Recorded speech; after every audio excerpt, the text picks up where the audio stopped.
Hello friends, இன்றைக்கி நம்ம நல்லா க்ரீமியான மயோனஸ் எப்படி செய்கிறதுன்னு தான் பார்க்க போகிறோம். வீட்டிலே ரெடி பண்ணிக்கலாம். வாங்க என்னென்ன பொருள் வேணும்னு பார்த்துக்கலாம். 3 முட்டை, 2 பல்லு பூண்டு, கொஞ்சமாக pepper, 1 spoon sugar, 1/2 lemon.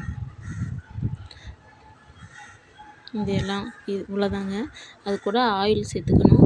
100 ml oil எடுத்துக்கணும். வாசமில்லாத ஆயில் எடுத்துக்கோங்க. பாருங்கள், இப்போ எக் ஒயிட் மட்டும் ஆட் பண்ணணும். எல்லோ சேர்க்கக்கூடாது, கலர் சேஞ்ச் ஆகும். எக் ஒயிட் மட்டும்தான்.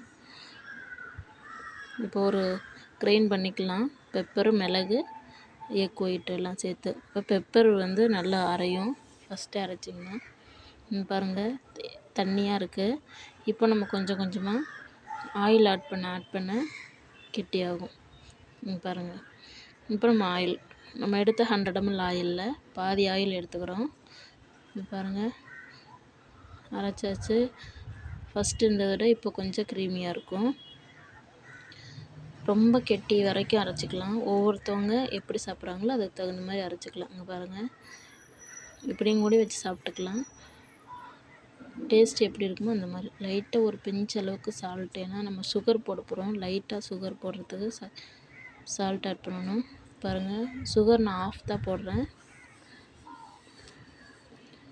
லெமன் 1/2 லெமன் போடக்கூடாது. அதில் நான் ஒரு 5 drops மட்டும்தான் எடுத்திருக்கேன். ரொம்ப புளிப்பாயிரும், நல்லா இருக்காது. பாருங்கள், இப்போ அரைச்சி காமிக்கிறேன். அரைச்சாச்சு.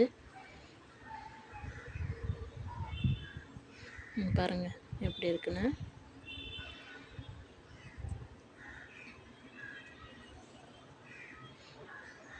பாருங்கள், நல்லா க்ரீமியாக வந்துருச்சு.